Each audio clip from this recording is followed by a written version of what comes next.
What is going on? Let me cut this down some, y'all. What is going on, y'all?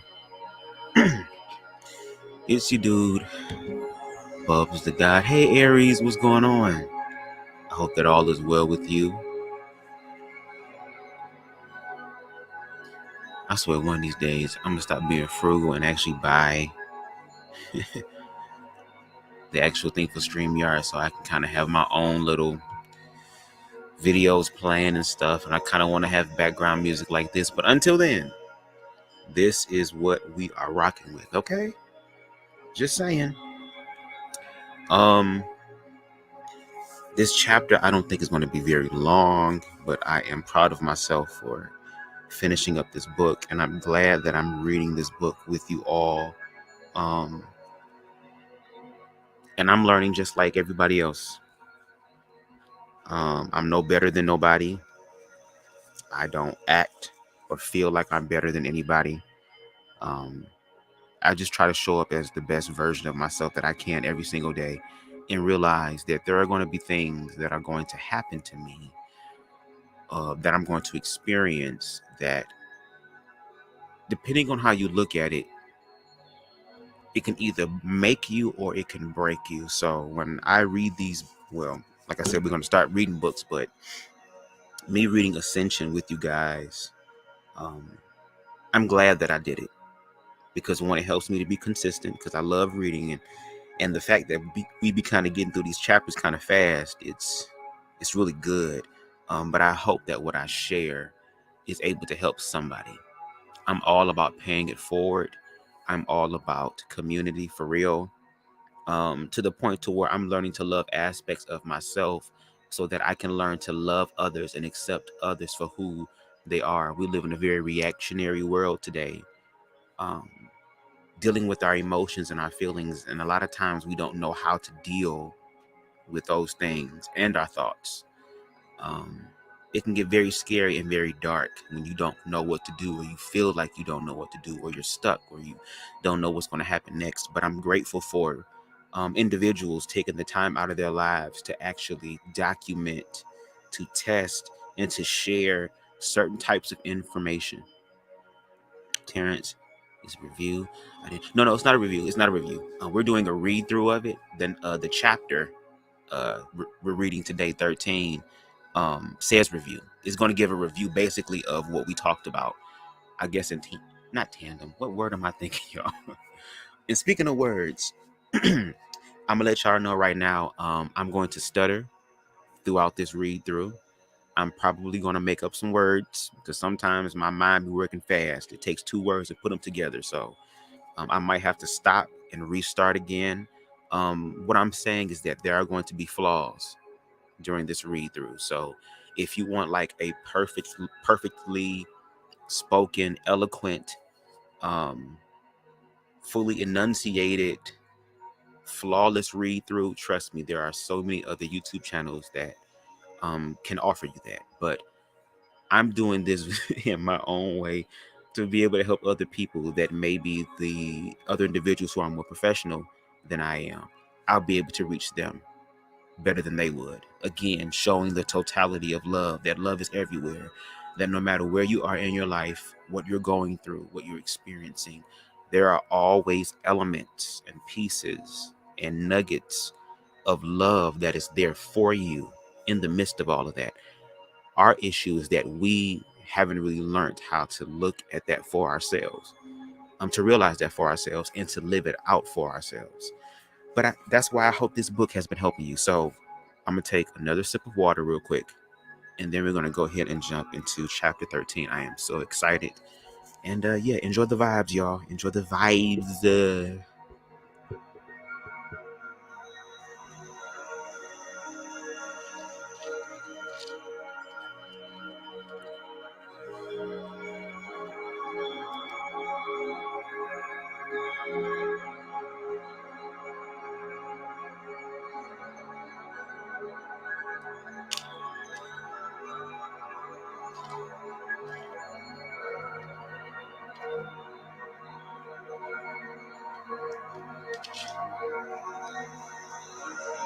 All right. Y'all please forgive me.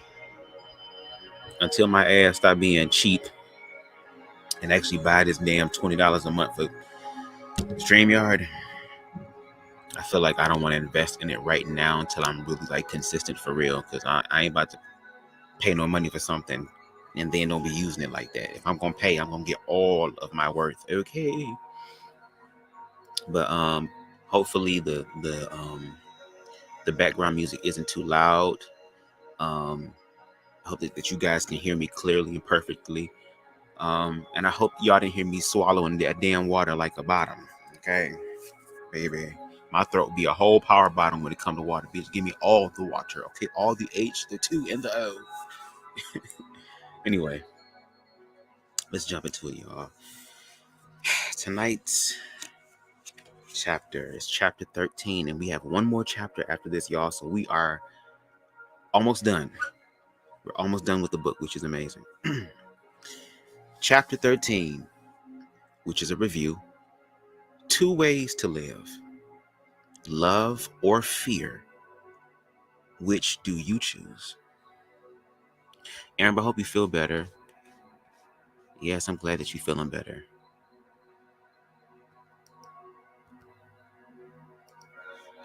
Yes, to the queen.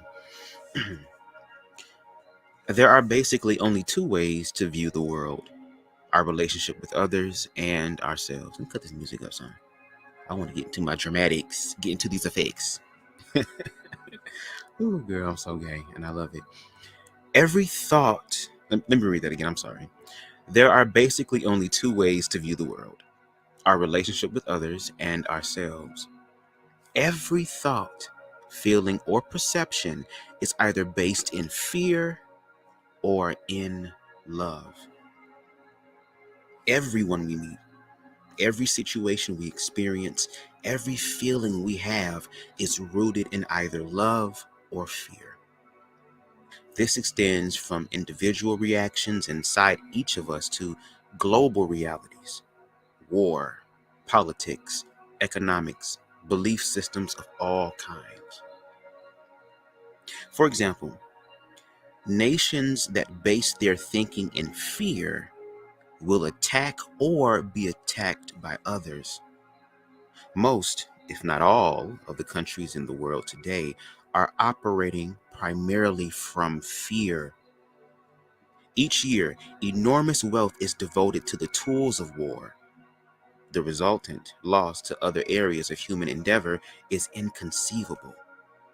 Japan and Germany, forced since their defeat in World War II to be essentially nonviolent, have experienced unparalleled economic growth and today largely dominate the world marketplace. And remember, y'all, this book is kind of dated, like in the 90s, so it was already happening back in the 90s. Lord Jesus.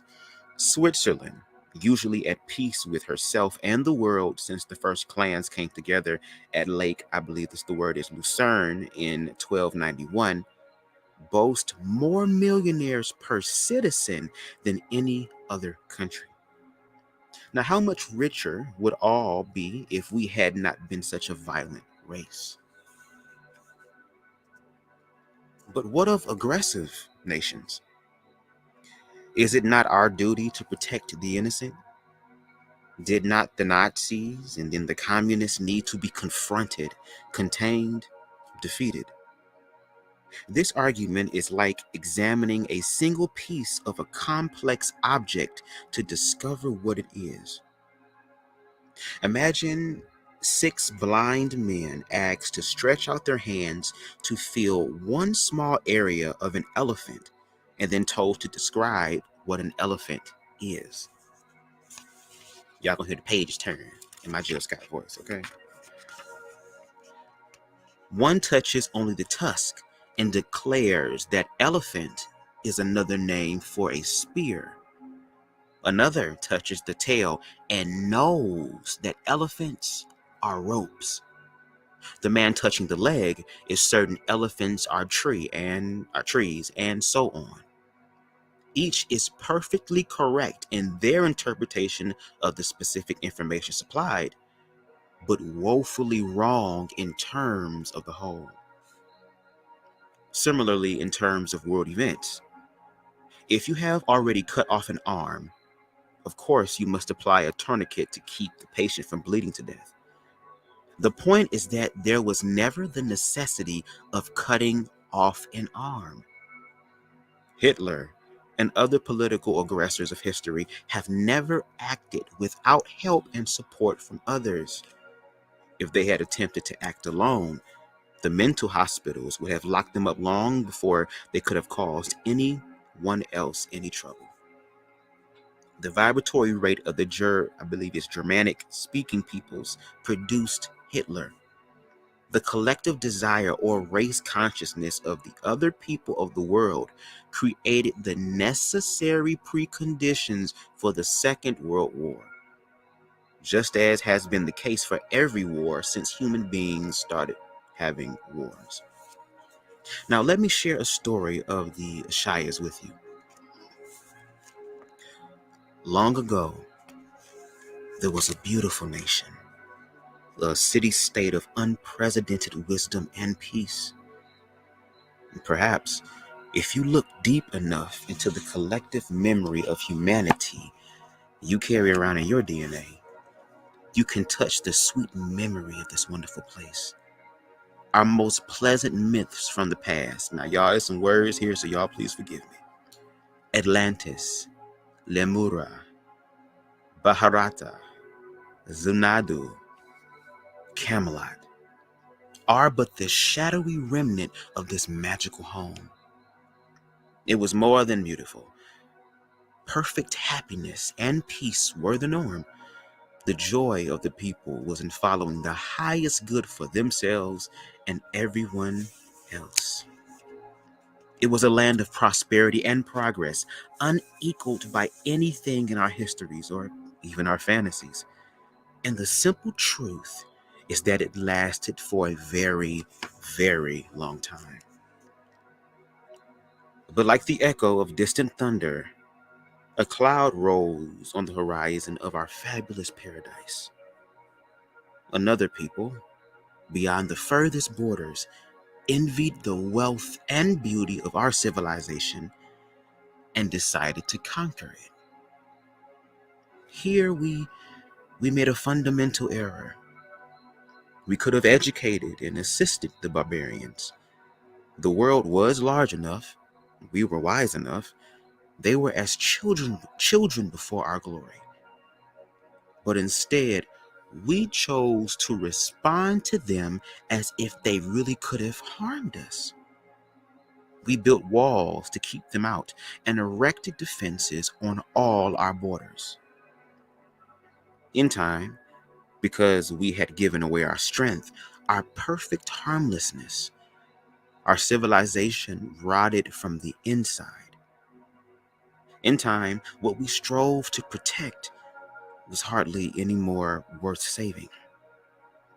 In time, the barbarians grew powerful enough to breach our defenses and destroy us. Perhaps you remember now how this happened. We created this fall. We created our degenerative disease. We created our death. This is today a constantly reoccurring reality. How often do we feel victimized, abused, taken advantage of? How often do we feel our anger is justified? How often must we seek revenge for the dreadful wrongs committed against us? How often must we protect ourselves so that we will not be further harmed? There is another way of living. The first step is to realize that we, each of us, create our own world. We each, by our moment-by-moment decisions, determine our present reality and our future fate. This may not seem or appear immediately obvious. I mean, how did I create my own universe if I am born addicted to cocaine, for example? Where is the love in such a nightmarish addicted birth? Again, This is a case of looking at a small piece of the energy stream that is an individual's relationship with ascendant. From the standpoint of universal mind, there is no punishment, no crime to be punished, no sinner to be saved. There are only lessons to be mastered. Every person on the earth today is an individual expression of universal mind. Each is like the finger on a hand. How can a finger be bad or wrong? Now, if it slips and the hand is cut, will the other fingers punish it? This idea is, of course, absurd. But when we think of individual humans, we have somehow come to the strange conclusion that some of us as individuals have the right to judge, criticize, and condemn some of the other individuals alive today. But what of protecting others? If an individual is damaging himself or others, surely he needs to be stopped. It is all a matter of perspective. Now imagine for a moment that the typical perception of a human being is falsely limited. Imagine, if you will, that this limited perception is recognizing perception. Read that again, excuse me. It is all a matter of perspective. Imagine for a moment that the typical perception of a human being is falsely limited, okay? Imagine, if you will, again, that this limited perception is recognizing only the tiniest fraction of reality, and that this limited perception is a fundamental error. Stretch your mind with me as I softly suggest that we are multi-dimensional beings, that the three commonly perceived dimensions are not by any means the whole of the story. What then of our space-time Gaussian-bound judgments about reality?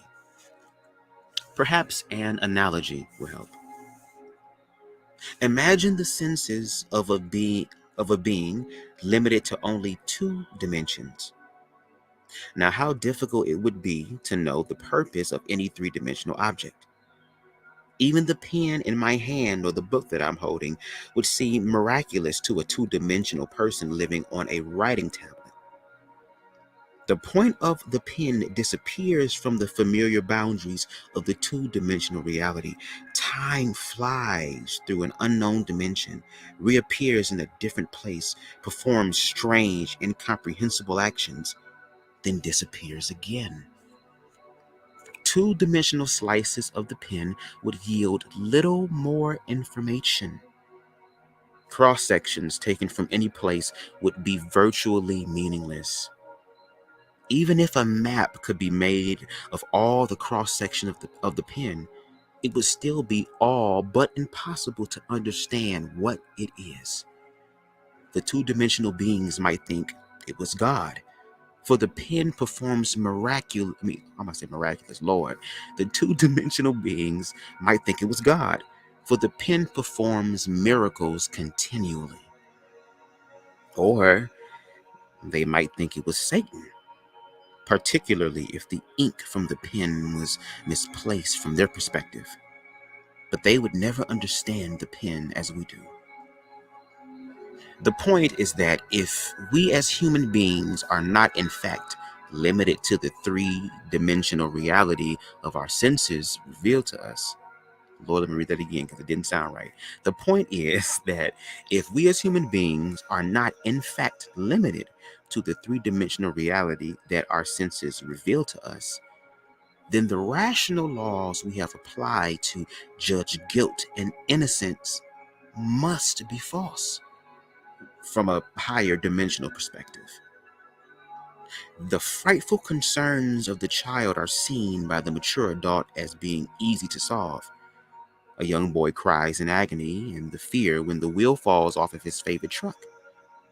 The father, seeing that it is only a toy, sympathizes deeply, perhaps chucklingly slightly, that something so small and inconsequential could cause such a fuss. But what will the same father do if the wheel falls off of his truck? The criminal, judged by his peers as worthy of imprisonment or death, from a higher dimensional perspective, is an energy stream of immortal life acting out all possibilities in his or her required sequence of growth back home. Roots of a tree go in many directions and deep to create the basis for a powerful and dynamic living structure. A given entity might choose a life that is viewed as bad or sinful by the majority of humanity simply to learn humility or compassion, or to curb self importance, or occasionally to help others caught by the belief systems of our culture. Now, listen, I am certainly not condoning crime.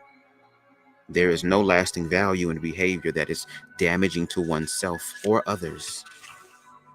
I am only saying that when we find ourselves condemning or judging others, and this is true, if the judgment is large or small in our eyes, then we are looking for we are looking from a limited perspective without understanding the whole picture. Now, this is always true. Either the universe is perfect, filled throughout every particle with love and the omniscient wisdom of the ascended mind, or else it is flawed, imperfect, filled with pain, sorrow, suffering, error, death. It may sound surprising to state this fundamental dichotomy so plainly. I am so surprised that I'm pronouncing some of these words right. Come on, universe.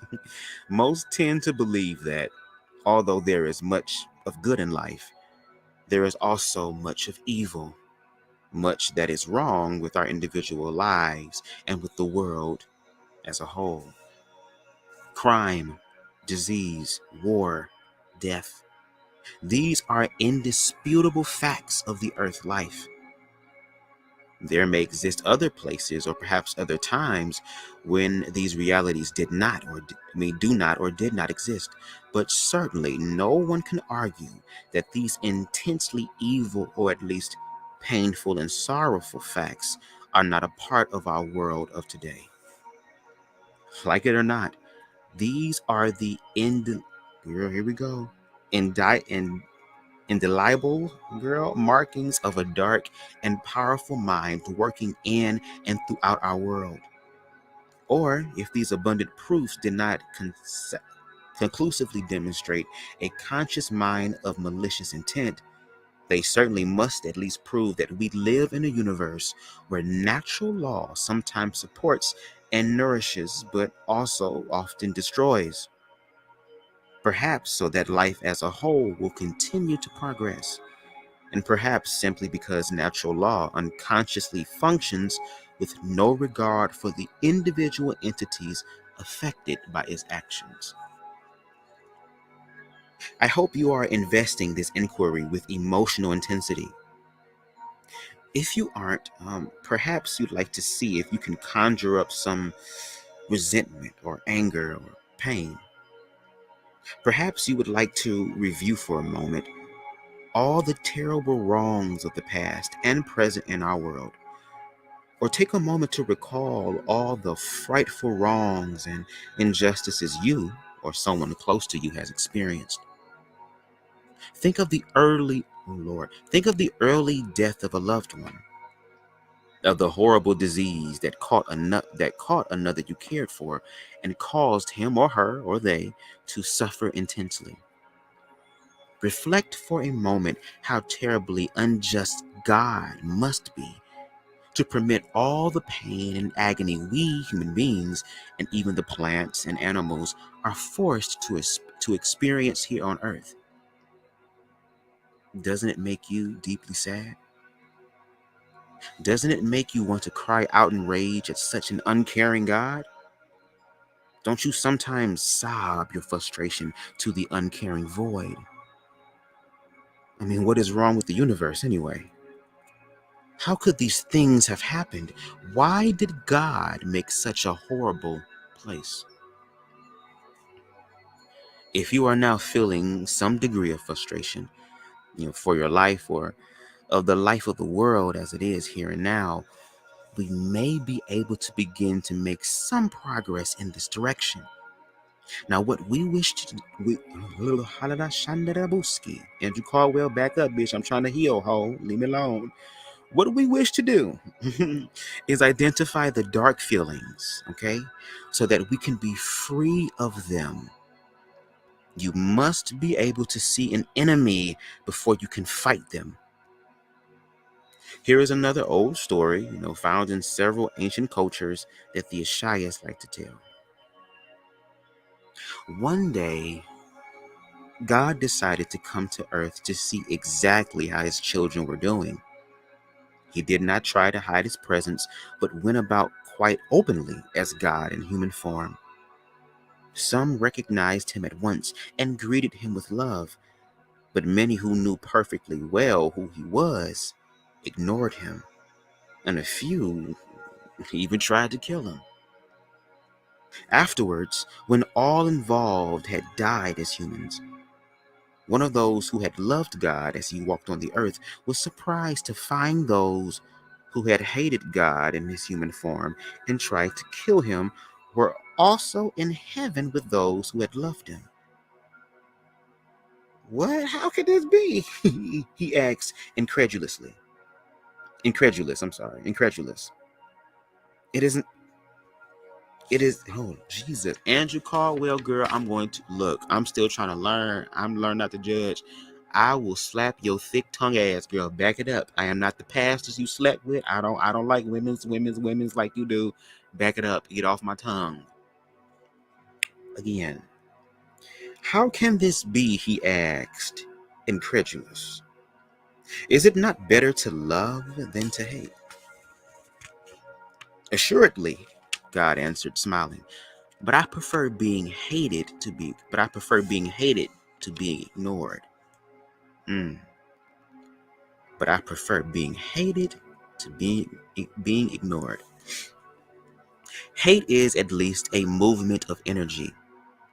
It is far better to feel your anger, your despair, your frustration, than to try to lock it away somewhere inside. The human spirit is an extremely flexible medium. If we push something down here, it will pop up over there, just like those toys that so many little children loved so much. They hammer away at the colored sticks, girl. Why you hammer at the colored sticks, bitch? I feel what? Anyway, they hammered away at the colored sticks, okay, girl. Then laugh in glee when, having forced one down here, another pops up over there. We force down some undesirable feeling or characteristic, and immediately, half a dozen more erupt in our lives to fill the vacuum. We finally manage to curb our drug or alcohol problem and find we're smoking 3 packs of Camels a day or Newports, 100s. Or we finally end our 30-year addiction to tobacco to find, to our dismay, that we have gained 100 pounds. Okay?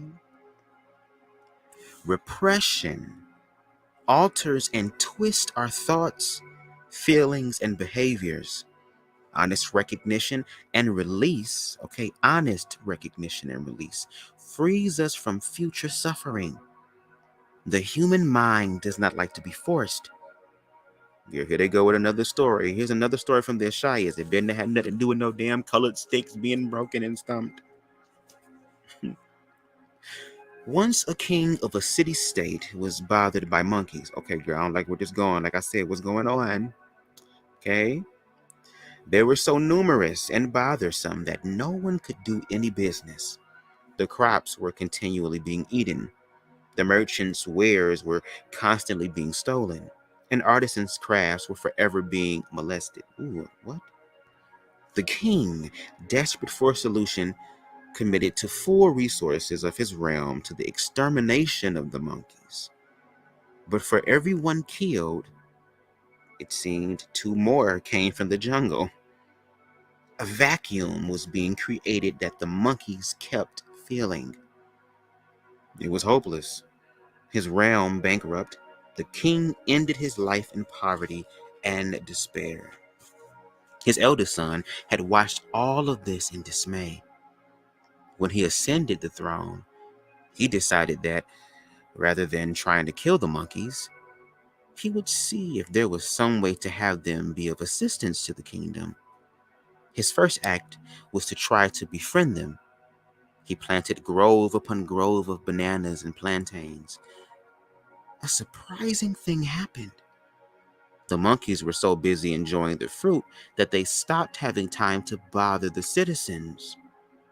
And when a neighboring kingdom invaded, the monkeys fought savagely to defend their land. Trying to undermine our thoughts and feelings by repression is like trying to kill the monkeys. Allowing the mind to express its feelings and thoughts is like feeding the monkeys. Is it not obvious which technique is preferable? If we harbor feelings of frustration or anger within, it will be quite natural and inevitable to see the world as if it were a frightening place. We would feel as though we are victims and act accordingly. Convinced that the world is a hostile, girl, what? Convinced that the world is a hostile, I'm trying to put hostile and harsh together. See how my mind be working? Get to the point. Convinced that the world is a hostile, harsh environment, we may conclude that the only way to be safe is to attack first, thus to protect ourselves from being attacked. Or we may become sullen and habitually angry, or we may internalize our frustration, anger, and despair to such an extent that we damage our health. High blood pressure does not come from eating too much salt or smoking too much, but from a state of mind. Heart disease, cancer, and a host of other diseases follow in the wake of our belief in an evil or at least thoughtlessly cruel world. It is necessary to recognize the enemy. The enemy is not out there somewhere. The enemy is not an external agent, not a bacteria, not a carcinogenic substance. Oh, I'm so proud of myself for saying that in one take. Not a degenerative disease. The enemy is not time. The enemy is not scarcity of resources. The enemy is not anything outside. The enemy is with us always. The enemy is our own beliefs and judgments about the nature of the world and our personal lives. This one fact, if it can be properly understood, can provide great hope to us. If our beliefs are responsible for our lives, okay? If our beliefs are responsible for our lives, then we can change our belief structure. If we change our beliefs, our perceptions and actions will necessarily change. The problem is that changing our beliefs is not usually accomplished by simply deciding that there are no longer the problem, okay, is that changing our beliefs is not usually accomplished by simply deciding that they are no longer serving us. They are rather more intimate and sticky to us and harder to change than our cars or our homes. If we realize that our car doesn't run well and it is too expensive to fix, it is usually fairly easy to turn it in on another. And if we outgrow our house or our homes, there is not much of a shortage of homes on this planet. Our beliefs, on the other hand, are deep inside, quietly running, influencing our every thought and action long before we are aware that we are continually deciding to see and experience the world as we do. So, how then to change beliefs? And we're going to enter into another section of this chapter called New Experience. How many more pages we got, y'all? We are almost done, y'all. I'm going to take another sip of water real quick. And then we're going to go ahead and finish up this chapter. Let me know, how are you guys feeling? How are you guys enjoying the chapter so far? Again, like I said, I already told y'all, I'm going to be stuttering, all that type of stuff. I'm living in my truth, okay? And God's still going to bless me. As I read this book, I'm not just reading this book to help y'all as well. I'm reading it for me, to remind me. Because one of the things that I want to do here on BubzDaGawd is I just want to showcase parts of my life and showing others and inspiring others to continue to believe. Because I'm learning to apply that to my life, y'all. And I'm going to tell you something. Sometimes it can get scary. It can be terrifying. But once again, when you study to show thyself approved in those moments where you feel scared, you feel terrified, you don't know what's going to happen next. Again, there are different ways to look at things. We can look at it through the ways of our mind and our emotions from our past and previous experiences, but that is limited. We can also choose to believe in something better, that something good and wonderful can happen to us. And y'all, I'm just crazy enough to believe it. That's it. I'm just crazy enough to believe it. I only have one life to live. I spent the majority of my 20s. I had to be damn near 30, 31 before I started taking life seriously and loving myself. And I just want to share that information with others. And I hope that this can help at least one person. So anyway, I'm going to take a sip of water and then we're going to finish this chapter, okay? Shout out to everybody who came through and who's still here. I appreciate y'all, okay? I am finding my tribe and it feels good. Anyway, enjoy the vibes. One moment.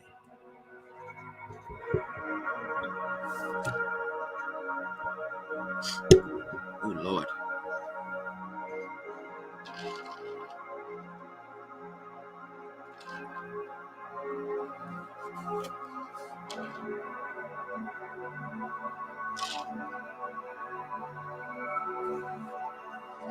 Y'all know water be good when it be ice cold. You hear these ice chips in this damn cup, okay? And when your ass smoke weed, need edibles, water is your friend. Hallelujah, yeah.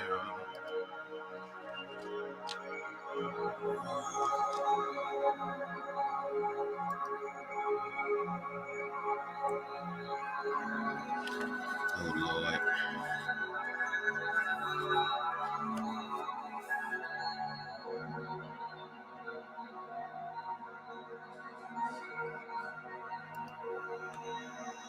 Hey, King Anubis, a.k.a. Rico, if you're still here, hope all is well. Bring us back. Rico, I'm gonna have to, we gotta plan something, okay? Look, I know you kind of a go with the flow type of individual, and I respect that, but I be wanting to have these spiritual conversations with you on these public platforms because your viewpoint, even on racism, I still want to talk about that. I really want to because I feel like our conversation together, first of all, I feel like it's going to stir up some controversy, which is going to be good, and give us the opportunity to actually learn and to help others understand, because this is the information age, y'all, and I love information. That's a part of my body design. Again, you can go to this website called Jovian Archive, I believe. You can type it in on Google. It's about learning more of your human design chart. It gives you more insight of what your purpose is on Earth, your own individual purpose on Earth. And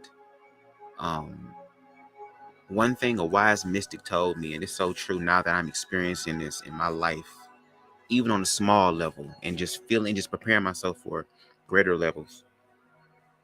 You can't make this shit up. You can't. You cannot make this shit up. Like, this shit is real, but it's only real if you believe. And that's why it's like self-love is so important, because when you love yourself, you're willing to invest in yourself and you're willing to believe. And we spend a lot of our lives, a lot of us, putting all of our effort, all of our energy, all of our time, all of our money, all of our resources, all of these things that are connected to us into people outside of us. And then we feel some type of way when they don't reciprocate to us because they don't even know how to give that to themselves. But baby, when you learn to give it to yourself, you can't go back. And I don't think you would want to go back if you could. So I'm just saying, these conversations are important. So Rico, I have to make sure I hit you up or something. We got to go on. I want to go on Station Head because it sounds so professional. The sound sounds so podcasty. I be wondering why mine don't sound like that. Maybe I have to pay for the $20 version or something. So I don't know. And we got Miss Ann in the building. Miss Ann, it's been a minute, Miss Ann, that I seen you. I know you was doing your social media cleanse, and shout out to you because I'm gonna let y'all know right now, the person that I am, I'm gonna take a break, okay? And I'm not gonna feel no way about it. I don't care if you judge. I don't care. When I feel tired or whatever, I'm going to take my break. Okay. But I'm so glad that you're here, and I hope that you are enjoying the vibes and stuff. We got Miss Donna in the building. Shout out to Miss Donna. Miss Ann said, yes, it's relaxing as I'm winding down. Amen. That's what I want to do. I want to make sure my content, I'm going to bring the entertainment aspect because entertainment brings the people in. But the vibe and the energy, I want that to be on that type of tip. So, yeah. All right. I'm here, huh? Yes, Miss Ann. Are you okay? Okay, just go ahead and get to this thing, y'all. Matter of fact, let me put on a different instrumental. I'm gonna put on the one that I use a lot. I think it's this one. Let me see. Yes. I love this one.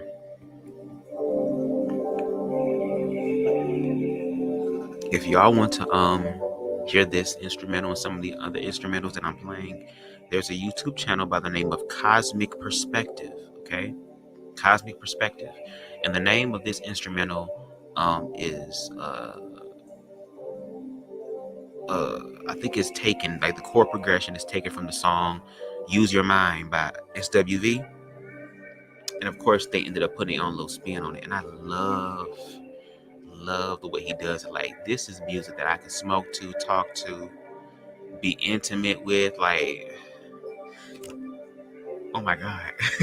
So if y'all like that type of stuff, go over to Cosmic Perspective. Now, of course, I kind of take these instrumentals and I kind of alter them. I transpose them. I add different effects to kind of give it.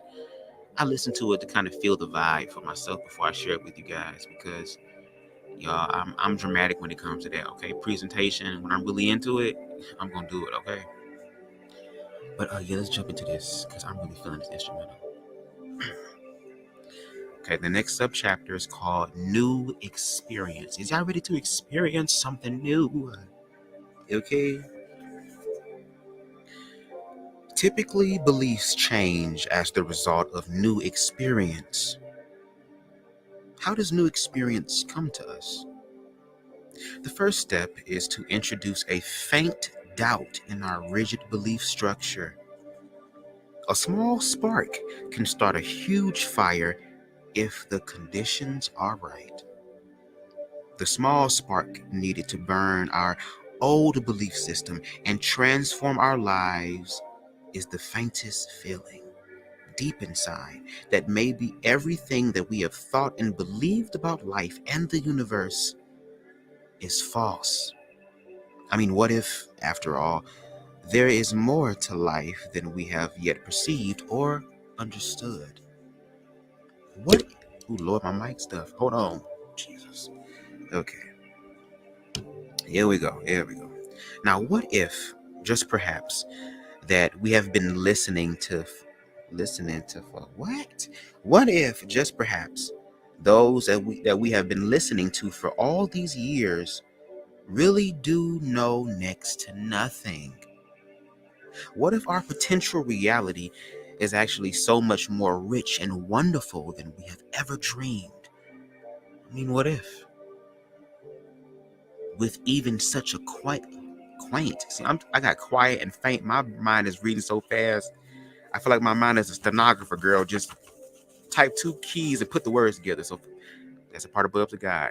With even such a quiet and faint initial opening to a more expanded level of understanding, change begins and accelerates in our lives.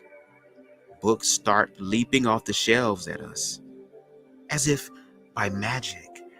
People unlike any we have ever known start appearing to befriend us and teach us. The old world starts to drop away faster and faster as the new life develops inside. Deeper knowledge of ever-expanding experience step forth to assist us now. There exists systematic, mechanical, and all there exists systematic, mechanical, and all but effortless techniques to begin to raise our consciousness, to open up every more. Lord Jesus, Andrew Caldwell is really trying to ride my tongue tonight. What is the problem? Let's rewind it, okay? Deeper knowledge and ever-expanding experience step forth to assist us now. There exists systematic, mechanical, and all but effortless techniques to begin to raise our consciousness, to open us ever more fully and completely to universal mind. Girl, where is this voice coming from? I gotta use this to get Andrew Caldwell off my ass. We of the Ashaya tradition teach a series of such techniques. These are not the only techniques that are effective, but they do work extremely well and quickly to bring out a complete transformation of personal experience. This process we call Ascension. It is a guided step-by-step procedure for raising and rising to all. What is the problem, girl? What is the issue? Girl, I need to drink some more water. Am I getting cotton mouth in this mug? What is the problem? We're going to read this again, and we're going to do it right. Oh, hold on. I'm going to send somebody a happy birthday text. I'm 14 minutes late. Damn. Okay, there we go. Let's go back. There exists systematic, mechanical, and all but effortless techniques to begin to raise our consciousness, to open us ever more fully and completely to universal mind. We of the Ashaya tradition teach a series of such techniques. These are not the only techniques that are effective, but they do work extremely well and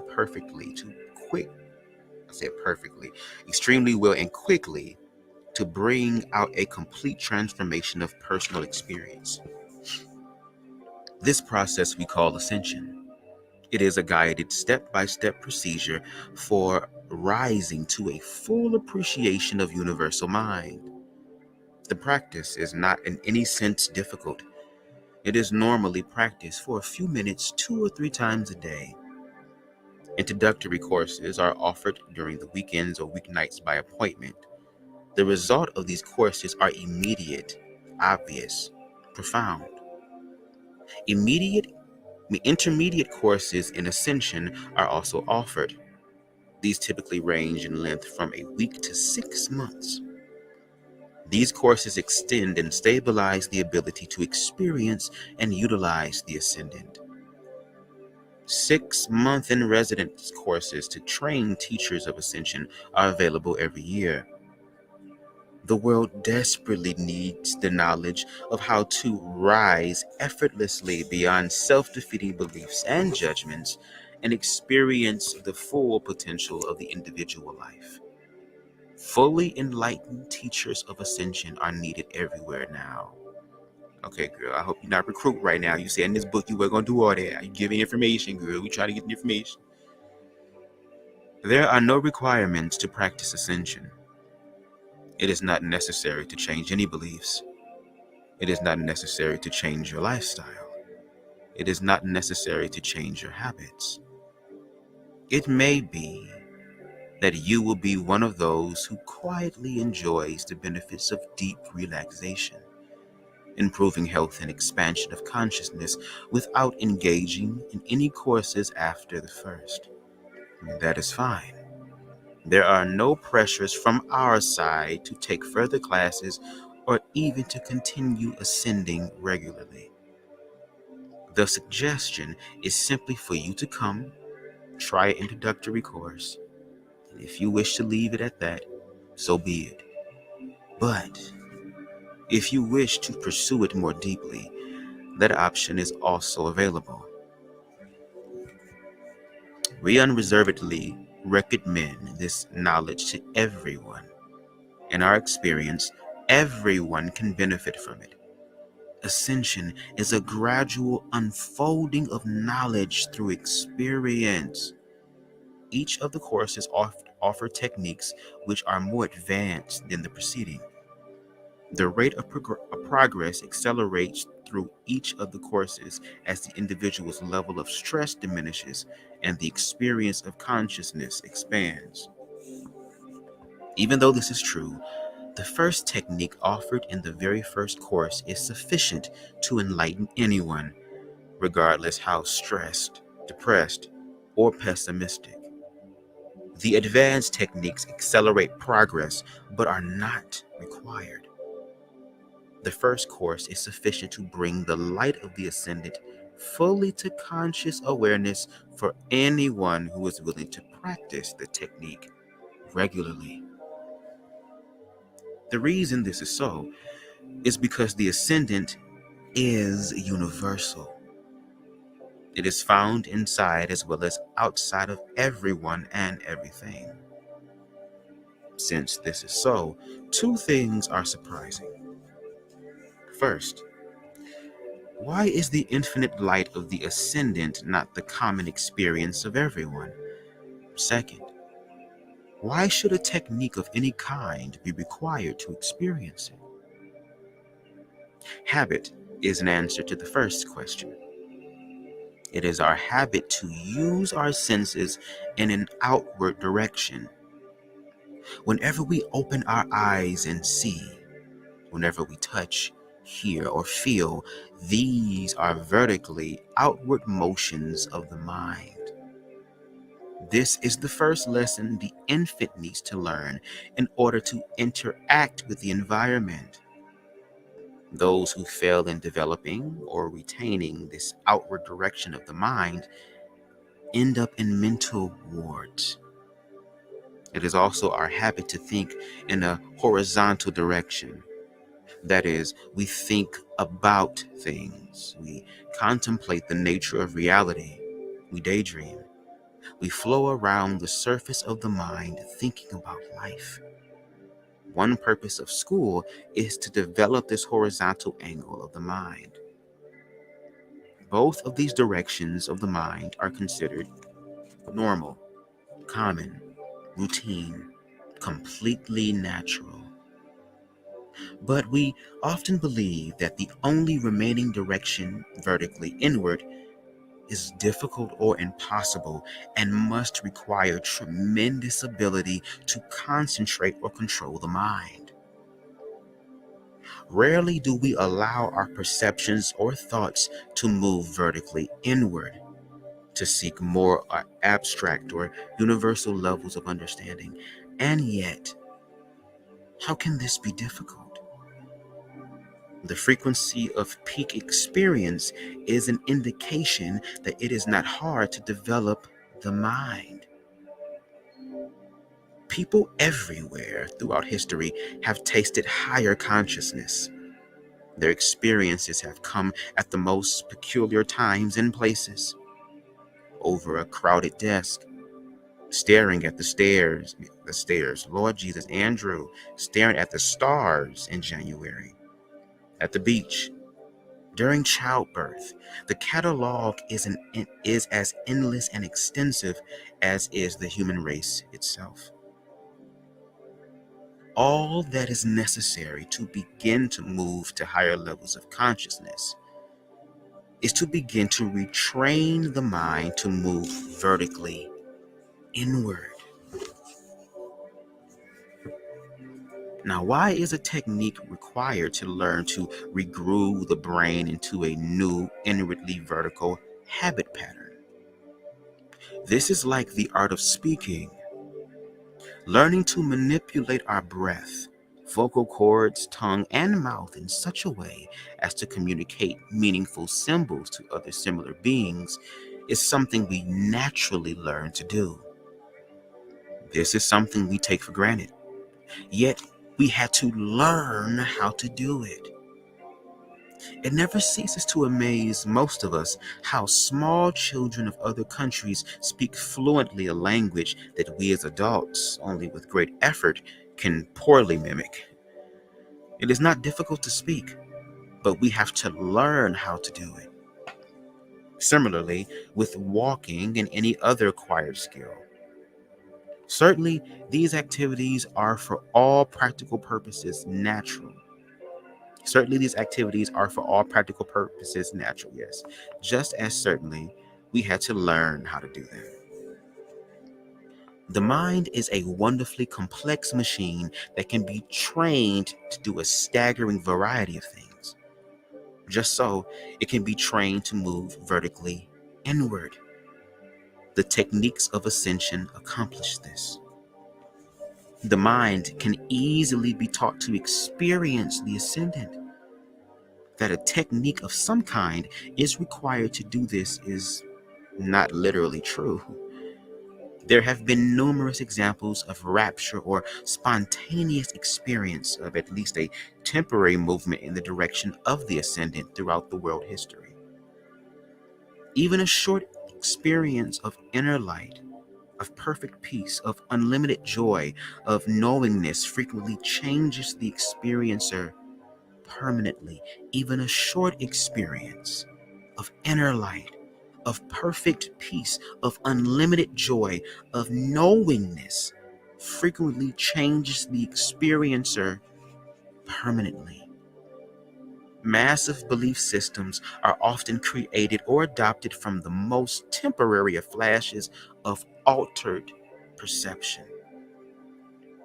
That this kind of experience can and does happen spontaneously proves that it is completely natural.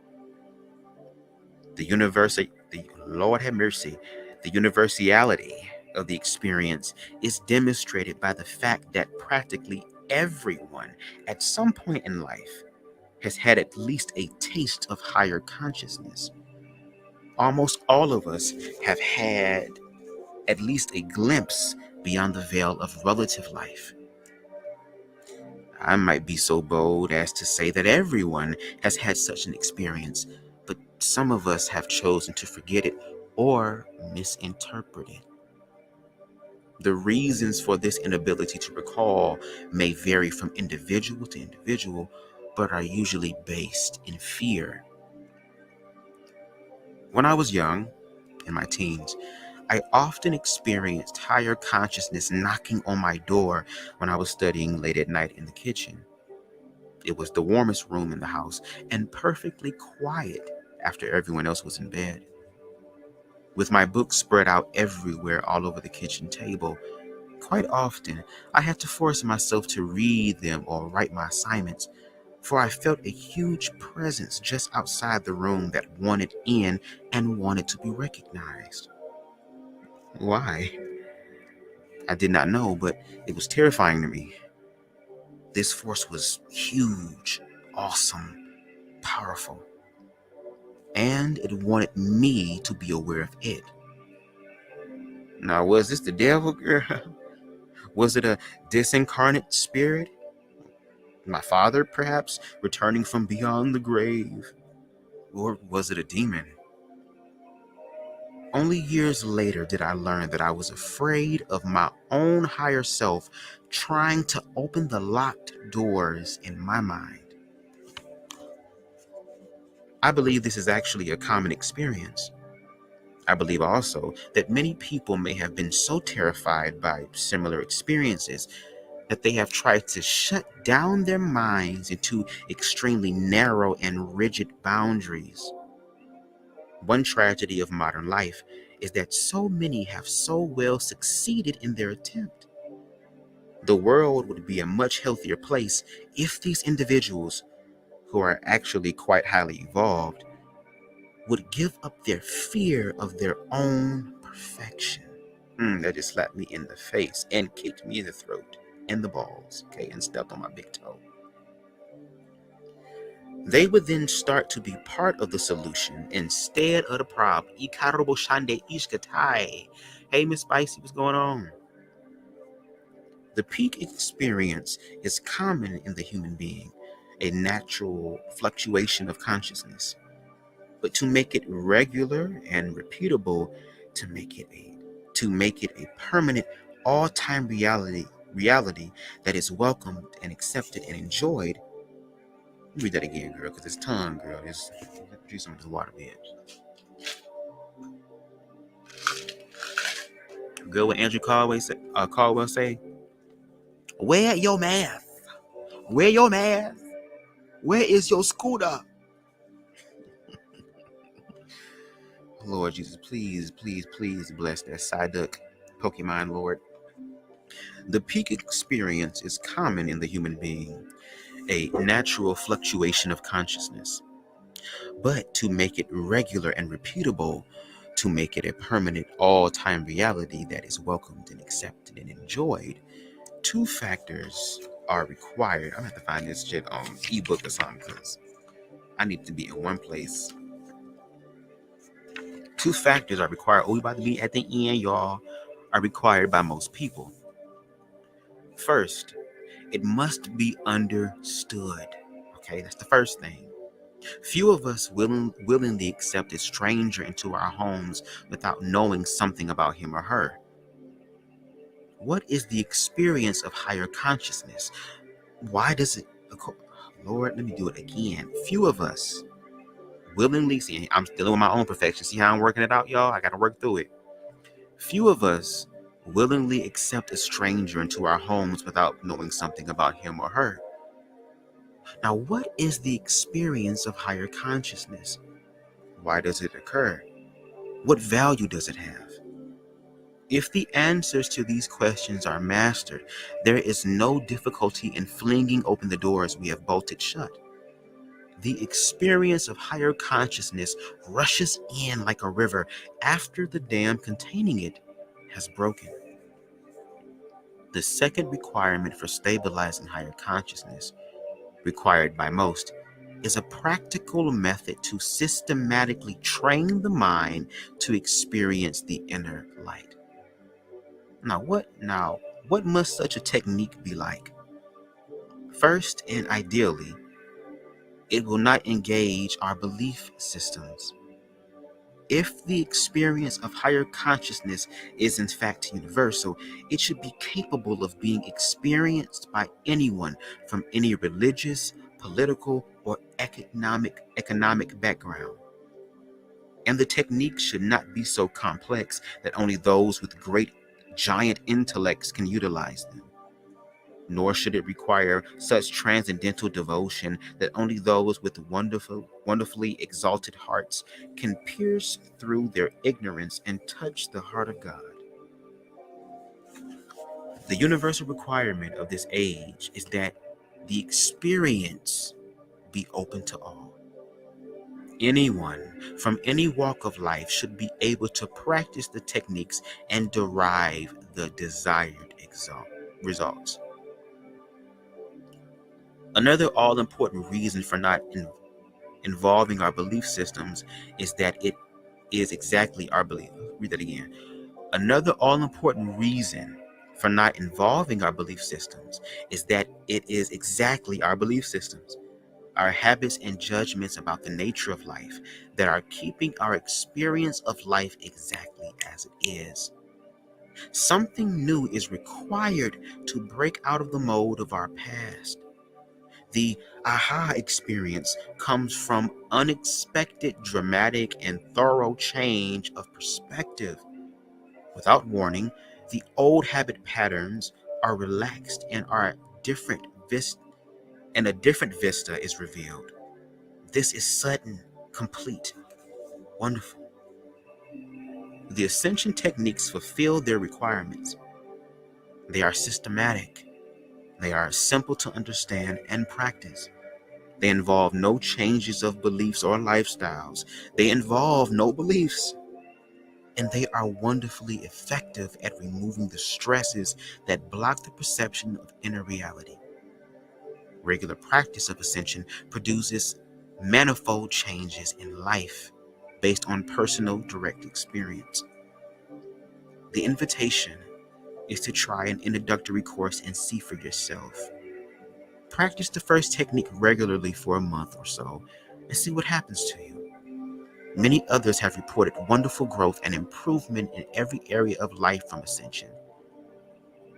What do you have to lose by trying? And y'all, we have reached the end. Thank the Lord. Okay?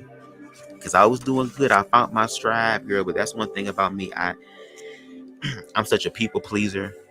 And I be trying to have this spirit of perfection instead of just being. And that's why I'm learning to love myself and be BubzDaGawd. Because people feel like they have to be perfect in order to be blessed, when you can be blessed right where you are right now, in the midst of my stuttering, in the midst of Andrew Caldwell trying to get me to eat that nasty ass. Hell no, bitch. I'd rather stutter for the rest of my life. I'd rather be a Bible salesman and sell Bibles and get a whole bunch of Bibles sold, because I tell them, do you want me to read the Bible, stuttering and stuff? In the beginning, I will get on it. Okay? But that God, source, universe, whatever you want to call it, again, is universal. It's connection. It's something that is the seed. It's the root, not the branches, not the leaves on the tree, but the root of it. We are all connected at the root. And that's why I'm so, I guess, on fire when it comes to self-love the way that I am in my own experience, because that is the only way that radical change is going to happen, because we have to experience that change first. It's going to be difficult for us to experience any change outside of us if we don't even welcome the change into our lives. So yeah, we got one more chapter, y'all, which is called The Science of Ascension. So I guess we're going to be getting into the first technique. Because I'm like, girl, don't be putting down here no shit talking about, okay, girl, come to the first class, bitch, it'd be $100-something. And like, what? But anyway, I'm enjoying reading Ascension and sharing the knowledge with you guys. Again, I will be doing a book club. The next book that we're going to be reading, I believe it's called The Art of Healing or something like that. That's what won the poll. So I'll be sharing that information for those of you who want to go ahead and purchase that book. And then we're going to try to organize and get things structured, because I'm proud of this book because it helps me to at least still be somewhat consistent on YouTube. Even though I'm working on things in my personal life and really just mentally, emotionally, spiritually working on me, and just showing up when I feel like I need to show up, or showing up when I'm asked to show up and it's scheduled. I'm cool with that, but I'm learning more about me, y'all. Like I said, I'm 31 years old. I spent the majority of my life giving all my time, effort, and energy outside of me, and I understand that that's a part of my ministry, a part of the mandate on my life, to share information and to share it in love, but to do it in a healthy way, to do it in a way that is not dependent on things outside of me, because things outside of me are going to change, and things outside of me I'm not going to be able to control. And I have to learn how to be okay with that. And I have to learn how to move on through those difficult moments. And again, this book and all these other books are just pushing us in the direction that a lot of us are afraid to go through. And that's the field of experience. We always want to try to find a way to get around it, go over, go under. We have to go through it. And we are the ones creating our own demons, our own narcissistic, pessimistic viewpoints, not self viewpoints, because we're afraid of going through it, because we feel like it's going to kill us. But when you go through it with a willingness, even though you're afraid, but still with a willingness, you go through it.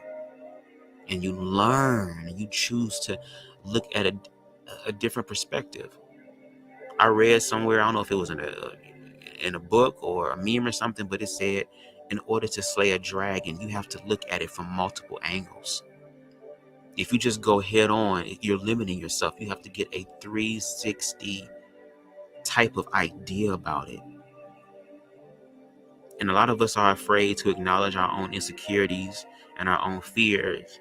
And we fight so hard to defend ourselves and shield ourselves from other people's perspective and viewpoints of our own experiences of our lower selves, our insecure selves, our broken selves. And when it comes out, because we live in an era now where that shit gonna come out.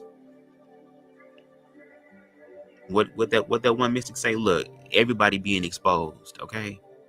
Everybody. Even if you feel like you ain't got nothing worth being exposed, you still gonna be exposed or exposed. In my Jocelyn voice, okay? Stevie. So I'm just here to share my experience with y'all and really build community, for real. And I'm blessed to be alive in a time where I can connect with people in an instant. The internet has made it wonderful to where we can connect with so many people. And that's one thing I appreciate about it, because it really gives us the information and the facts that we need to realize that we're all in this shit together.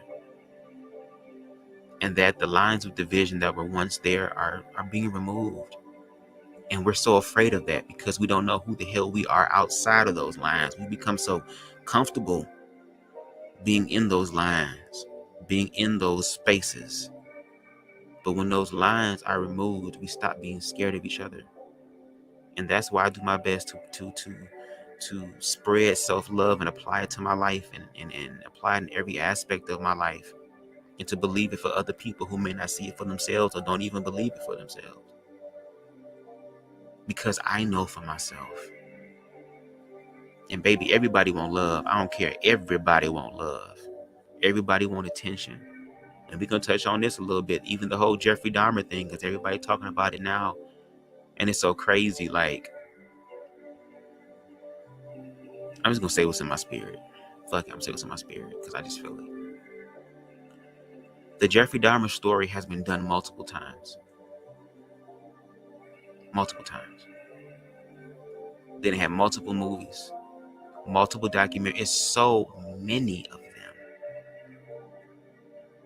We've heard about what happened and what he's done so much. But what Ryan Murphy did, shout out to Ryan Murphy, is that he didn't look at it from the same perspective everybody else saw it from. He chose to write that script from a 360 perspective. And yes, even though he is the main character in the story, he's not the only character that was affected. I was watching some of the behind the scenes stuff on YouTube today about the Jeffrey Dahmer thing with Evan Peters and Niecy Nash. And I was listening to Niecy Nash as she described the character she was playing. And she was saying her story, the character she was playing, is a story that nobody really wants to hear, unfortunately. That's lost. The individuals who were personally there, who were connected, who physically, mentally, emotionally, spiritually suffered as well, even though she didn't, physically suffer as far as death is concerned. Still, she suffered in other ways. And how a community was in shock and was in terror and called out for help, and nobody came. And even when they did came, the credit did not go to the ones who made the report. It went to the ones who were supposed to protect and serve, who sent a 14-year-old boy back into the home of a predator. That show showed more so the after effect of it, how there were other parts, there were other elements at work here that allowed Jeffrey Dahmer to accomplish what he accomplished. Jeffrey Dahmer came from a life of being ignored by his father, his mother. And when you don't have love in your life, and it's just my opinion, a lot of dark things can happen because you start looking at it in a dark way. If you see, again, like the book said, if you see the world outside of you as a dark thing and you don't know who you are, of course, that's the only interpretation that you're going to have. But even Jeffrey had moments where he wanted to access his higher self, where he wanted to let it go, where he wanted to challenge that instinct in him that he had nurtured so long. But it was so strong and it was so powerful that it affected not only him, but his family, the family of the victims who were looked over, didn't really care about. And this documentary had the opportunity to tell the stories of the victim and their families and what they had to go through, the voices that are silent underneath the shadow of Jeffrey. And I'm proud that it's number one, but I hope that people get the point. A lot of people saying, oh, this documentary, I mean, this Netflix series, excuse me, it shouldn't be on there. No, it's too graphic, it's too much. Everybody feel like they want to ban it and stuff. But see, that's why I appreciate Ryan Murphy, because Ryan Murphy is so used to pushing the envelope. He takes the shades, the veil off of your eyes and shows you what's really going on in a way that shocks you. And now that you're shocked and you in the present moment, now I can get your attention. Because he wrote it to highlight the victims. He was able to take a story that has been told multiple times and did something so powerful.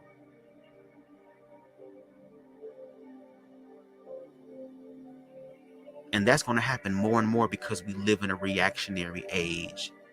We're living in an age where everybody is looking into the mirror at themselves. We're not just looking and judging other people now, we're judging ourselves. And we don't like what we see in ourselves. And because we don't like what we see in ourselves, how can we see the good in somebody else?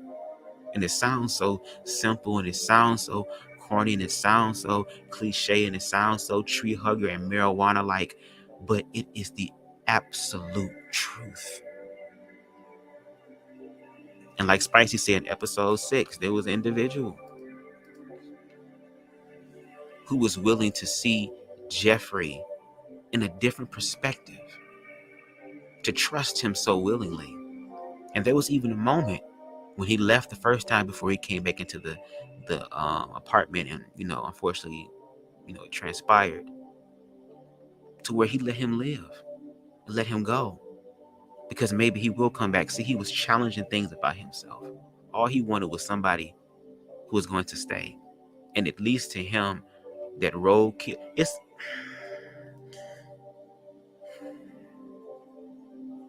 Lauren Hill said it, or she stole it, because people said she stole the song. But anyway, she said it. It could all be so simple,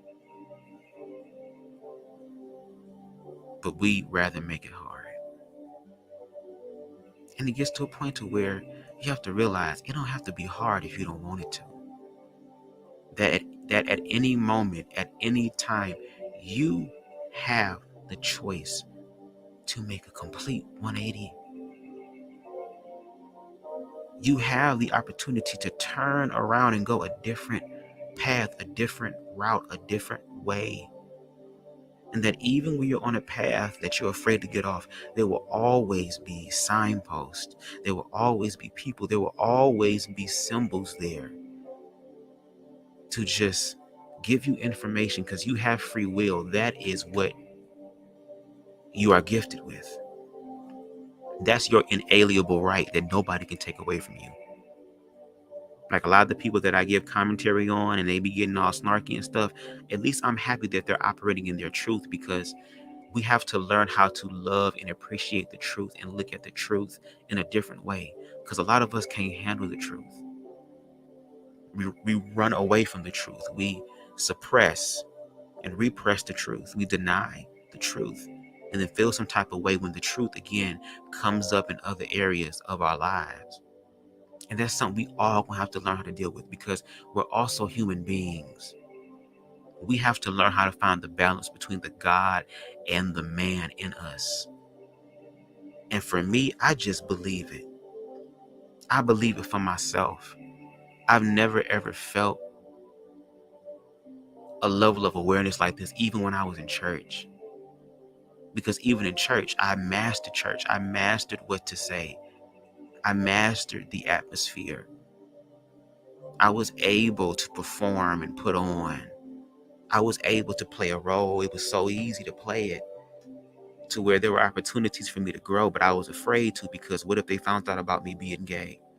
And how there are so many people in the church who, again, are so used to performing that they don't know how to actually live. They just know how to exist as this. And when I had my ego death, y'all, I'm telling y'all, again, y'all can go back into my archive. I'm telling y'all, it's called the Ego Death series back in 2018. I was going through it, y'all. BubzDaGawd wasn't going to be here. It was that intense and that serious for me. But I'm so grateful for that experience, because that experience woke me up and reminded me Leprechaun, you only have one shot at this in reference to this life. And I was so used to being, I don't know if it's a real word, accoladed, girl, but it felt right in my spirit, girl. I let Andrew Carwood come over here one time, put his finger on my shoulder, accoladed.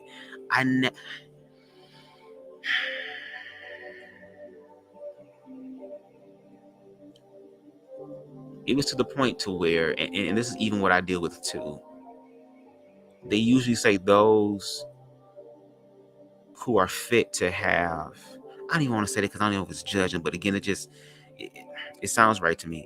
They say usually those who are the ones who should have control over some sort of power are the ones who really don't want it. There isn't any sort of attachment. There isn't any sort of ulterior motive behind the power. They don't want it. And there were plenty of times where I put in situations where I actually walked away from many blessings because I felt like I wasn't ready. And I feel like the only way for me to be ready is that if I was in a relationship with someone who just loved me, and if I could just love the hell out of them, if I could just continue to give unto them, if I were to compromise certain things about myself to prove my worth, then maybe, just maybe, they'll see it in me and shine it back on me. And I would fuck around and manifest dudes who didn't even know how to see the light in themselves, girl, and got too intimidated by my light, even though it was coming from a unhealthy place. But when I finally accepted that some things in life ain't gonna happen the way you want, and you gonna have to find another way to move on and evolve from the situation that you ain't prepared for, that you don't want to accept, I literally felt like dying. I felt like holding on was all that I can do, because that was my only identity for so long. But when you learn to let things go and to truly, genuinely walk by faith, no matter how scary it is, I'm telling you, beautiful and miraculous things happen. And once you start experiencing that and creating new habits in your mind, I'm telling you, you will start to enjoy life to the point that when you draw your last breath, you'll be able to smile and know that you did the damn thing. And that's a death that I want to manifest. Even up to my last breath, I am happy. Learning how to be happy with myself is the most rewarding thing ever in life. It is so priceless. The fact that you loving you is all that you fucking need. And the fact that we fight so hard to believe it. And then the individuals that have all the things that we think is required to feel it, maybe they miserable because they believe the lie that all this is going to bring me happiness. And yeah, it might bring me happiness in other ways, but that true, genuine, it'll never leave nor forsake me type of happiness that stays with you even through the midnight hour, even through the storm, it's not there. And I'm finding that in me. And it's my job to be able to help awaken others to that same fact, because y'all, there is so much going on in the world today. And a lot of it is a part of our responsibility and that we're accountable for, because we allow it to happen. We've gotten to a place where we've been complacent with just complaining and talking about each other without actually talking to each other and trying to solve shit. And we wonder why the world is the way that it is. And if you really want to make change, you have to start with yourself first. And I don't care if I only got 10 motherfucking people watching me for the rest of my goddamn life.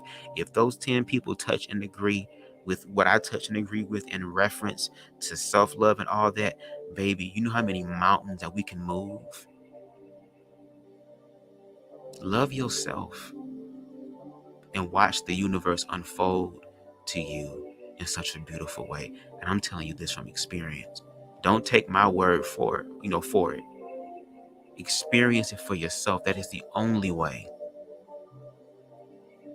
And don't matter how old you are, where you are in your life, what your credit score is, where you living at, how much money in your bank account, saving account, how many kids you have. It don't matter about that. You can access it right now, and it's available to you right now. But you got to believe it first. Because if you don't believe it, baby, it ain't going to work. It requires your belief. That's the beautiful part. It requires your belief. You are a very valuable and the most necessary component in your life. You have to give it energy. You have to give it power. You have to give it awareness. And when you learn to love yourself, baby, you start becoming more intentional with it. And some beautiful shit happen. To where I got 6 people in the chat that still rocking with my stuttering, goddamn word mashing ass. Love yourself. That's all I'm gonna say. Love yourself. I thank y'all for coming through and rocking with me on this. I know this was spur the moment, but that's why I say, look, if you are not getting your notifications, please make sure y'all hit that notification bell again, check it, and put it to all. Because sometimes I might be hitting the spirit and I might drop it like 30, 45 minutes. I try to be somewhat courteous. There might be some times where I'm just going live right then and there. So, and I don't do this just for me. I do this for y'all too, because I really care about people. And I want to share information with people to think, challenge your mind, challenge your emotions, see for yourself what it is. You gotta know. We can't wait for nobody else. Just like us as Black people, we always waiting for somebody to lead us. And then when the leaders are taken out, we messed up. No, we have to discover the leaders within ourselves to find our own alignment and our own space and our own place and where we belong. And there is a place for everybody. For everyone. It's a place for the haters. It's a place for those who are insecure and project on you. There's a place for everybody, but you find your place. That's the most important thing, is find out where the hell your spot at. Shit. Okay? And once you find your spot, that sweet spot they call it. Excuse me. When you find that spot, baby, you just got to experience. Look, words can't explain, only experience. So I want to say shout out to those who came through. Shout out to Miss Donna. Shout out to Spicy. Shout out to Miss Ann. It's been a minute, Miss Ann. Shout out to Miss English. If you still here, I'm gonna need some help with my English, because sometimes I be going from different dialect. I be English, then I switch over to Spanish mixed with Arabic. It could be some other stuff. You be like, huh? Come again and say what? Shout out to Queen Amber. Who got? Shout out to King Anubis, aka Rico the Brat. Make sure y'all go over and subscribe to his channel as well. Shout out to Aries. Shout out to Terrence for coming through. I appreciate y'all. I really do. I really do. I low-key was gonna come through and do like my own little review and just the undertones of Jeffrey Dahmer, but it was like I really don't feel like doing that because I gotta write down notes and all that stuff, and I just don't feel like it. I'm sorry. But I said, at least let me go ahead and still be consistent with this book. So we got one more chapter, y'all, and then we are done. And then I would love to hear your thoughts about what you've heard thus far. If you've, whether it's the first time hearing it or if you've been following me through my read-throughs. But your thoughts, and opinions, and perspectives. Also, with the book club that we're doing, if you have any books that you would like to recommend for us to read, please submit them. Because I do want to be consistent. And I think I might, once that happens, I think what I'll do is I'll actually invest into the StreamYard thing so I can have things more professional and aligned. Because shout out to my bro Aaron, because Aaron ass over there doing it, bitch. Aaron ass over there working the fuck out of Canva Pro, and I appreciate it, bitch. Okay, I'm trying to get on his level because he's getting better and better and better and stuff. So, shout out to him. Shout out to everybody. Shout out to everybody that's doing their thing and